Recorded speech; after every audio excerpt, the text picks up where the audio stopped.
जय हिंद साथियों, आज हम आपके सामने उपस्थित हुए हैं एक बहुत ही महत्वपूर्ण टॉपिक को लेकर। ठीक है, तो देखते हैं वो महत्वपूर्ण टॉपिक क्या है। पृथ्वी से टकरा सकता है YR4। भैया ये पृथ्वी से क्या टकराने वाला है? तो एक एस्टेरॉइड है।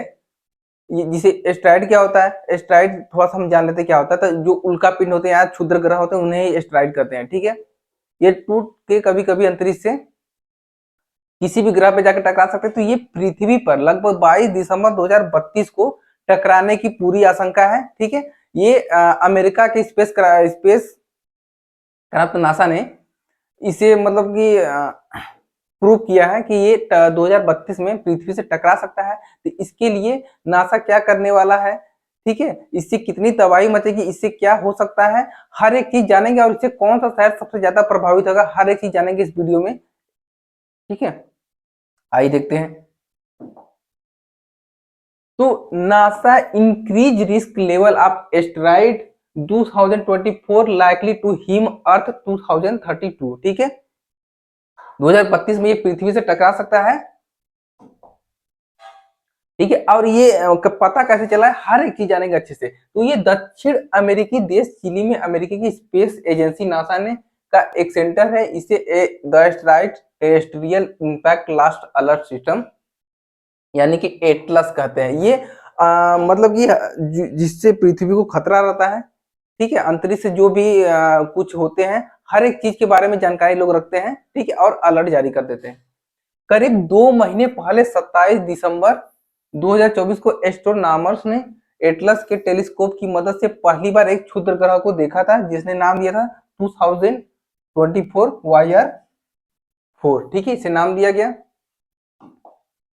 अब जानते हैं 22 दिसंबर 2032 को पृथ्वी से ये टकरा सकता है। ठीक है, तो एक स्टडी से पता चला कि 22 दिसंबर 2032 को हमारे ग्रह यानी पृथ्वी से टकरा सकता है। नासा ने इसे सेंट्री रिस्क टेबल में शामिल किया है। ये सेंट्री रिस्क टेबल क्या होता है, मतलब कि जो हमारे पृथ्वी के लिए बहुत ज्यादा खतरनाक होते हैं, जो रिस्की होते हैं, उन्हें ये सेंट्री रिस्क टेबल में डाल देते हैं। ठीक है, इस लिस्ट में पृथ्वी के पास के ऐसे एस्टेरॉइड को रखा जाता है जिनसे आने वाले समय में पृथ्वी को किसी भी तरह का खतरा होता है, उसे सेंट्री रिस्क में रखा जाता है। ठीक है, वैज्ञानिकों ने YR4 एस्टेरॉइड के गिरने का जो रास्ता कैलकुलेट किया है, उसमें भारत के मुंबई और कोलकाता जैसे घनी आबादी वाले शहर है। जो मुंबई सबसे ज्यादा मुंबई प्रभावित होने वाला है, लगभग मुंबई पूरी खत्म हो जाएगा। ठीक है, तो अभी आपको घबराने की आवश्यकता नहीं है, 2032 में होगा, तब तक कोई ना कोई रास्ता जरूर निकाल लिया जाएगा।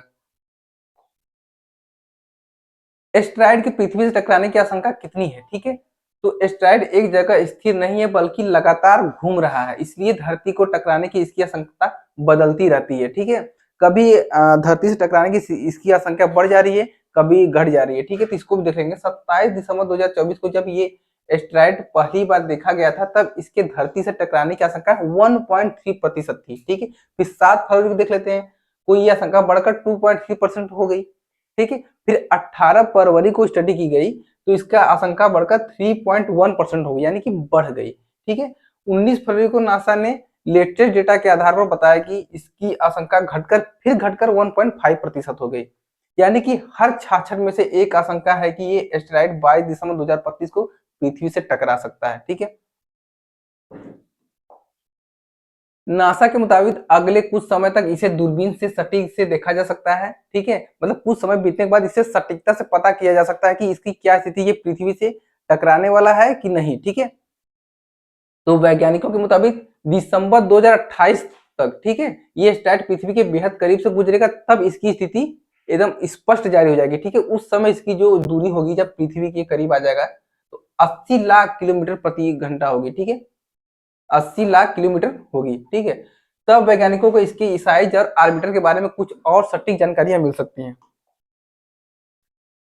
एस्टेरॉइड YR4 धरती से टकराएगा तो किस शहर में सबसे ज्यादा मतलब प्रभावित करेगा? ये America based B612 asteroid institute के आधार पर, जो इंस्टीट्यूट ये है America based B612 asteroid institute, इसने ने जो स्टडी अपनी की है, तो संभावित कराने का रास्ता, इसमें एस्टेरॉइड के टकराने के रास्ते में भारत भी शामिल है और नासा ने भी क्षेत्र आइडेंटिफाई किए हैं। ठीक है, इसमें कौन कौन से शहर आपके देश हो जाएंगे देख लेते हैं। ठीक है, eastern Pacific, northern south America, Atlantic, Africa, कुछ अरब सागर और साउथ एशिया शामिल है। रिस्क जोन में मुंबई है आपका और कोलकाता है, ये भारतीय शहर है, ठीक है, जिसमें मुंबई सबसे ज्यादा प्रभावित हो सकता है। अगर 2032 में यह पृथ्वी से टकराएगा तो उस समय इसकी स्पीड लगभग 61,155 किलोमीटर प्रति घंटा होगी। वैज्ञानिकों के मुताबिक यह चट्टानों का बना हुआ है, ठीक है। जो एस्टेरॉइड होते हैं ये किसी धातु या चट्टानों के ही बने होते हैं, ठीक है।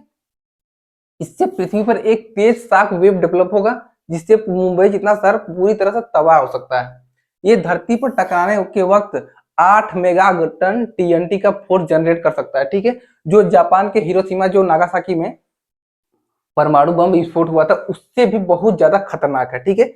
और इसमें करीब 66,000 लोग मारे गए थे उस समय। 1908 में लगभग इसी साइज के एस्टेरॉइड साइबेरिया के जंगलों में गिरा था, उसमें लगभग 1200 किलोमीटर के एरिया एकदम खत्म हो गए थे, ठीक है। 1287 किलोमीटर के एरिया जो है एकदम तबाह हो गया था। क्या इसे रोका जा सकता है? तो इससे गारंटी तो नहीं लिया जा सकता कि इसे रोका ही जा सकता, पर रोकने का पूरी प्रयास किया जा सकता है। इसके पहले भी एक एस्टेरॉइड को रोका जा चुका है, ठीक है। पृथ्वी पर 3 अरब सालों से ज्यादा समय से जीवन मौजूद है। इन 3 अरब सालों में कभी भी ऐसा नहीं हुआ कि जो मतलब अंतरिक्ष से होने वाली घटनाओं को पहले ही पता किया जा सके, ऐसा कभी नहीं हुआ, ठीक है। बीते कुछ सालों में वैज्ञानिकों ने पृथ्वी पर टकराने से पहले 11 एस्टेरॉइड खोजे हैं। इसके अलावा 2022 में नासा ने एक सफल टेस्ट भी किया है जिसके जरिए पृथ्वी पर टकराने से पहले स्पेस में किसी एस्टेरॉइड का रास्ता बदला जा सकता है, ठीक है। और कैसे बदला जा सकता है इसको भी देख लेते हैं। इसे नासा का डार्ट मिशन यानी डबल एस्टेरॉइड रिटायरेक्शन टेस्ट कहा जाता है। इसका मतलब कि सफल प्रैक्टिस हो चुका है, ठीक है। इसमें कोई घबराने वाली बात नहीं। इसके तहत 24 नवंबर 2022 को नासा ने स्पेस एक्स का फाल्कन 9 रॉकेट लॉन्च किया था। ये रॉकेट एक 570 किलोग्राम के बॉक्स के आकार का था, ठीक है। स्पेसक्राफ्ट को स्पेस में लेकर गया था और एक एस्टेरॉइड का मतलब आपस में टक्कर करवा के इसका रास्ता बदल दिया गया,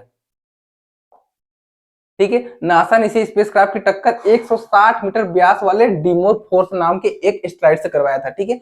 इससे डिमोफोर्स के की दिशा बदल दी गई और ये 22,530 किलोमीटर प्रति घंटे की गति से एक अलग ही दिशा में चला गया, ठीक है। तो ये सफलता से दूसरे दिशा में से डाइवर्ट कर दिया गया। अगर यह एस्टेरॉइड भी पृथ्वी के नजदीक आया तो समय रहते नासा जैसे स्पेस एजेंसी या स्पेसक्राफ्ट से इसे टक्कर करवा कर इसका रास्ता बदलने के पूरे प्रयास करेंगे और इसमें उम्मीद है कि सफलता ही मिलेगी, ठीक है। ठीक है, तो हमारा वीडियो यहीं पे समाप्त हो गया। ऐसे ही जबरदस्त अपडेट पाने के लिए हमारे साथ आप जुड़ सकते हैं, ठीक है। तब तक अगर मिलते हैं अगले वीडियो में, तब तक के लिए धन्यवाद।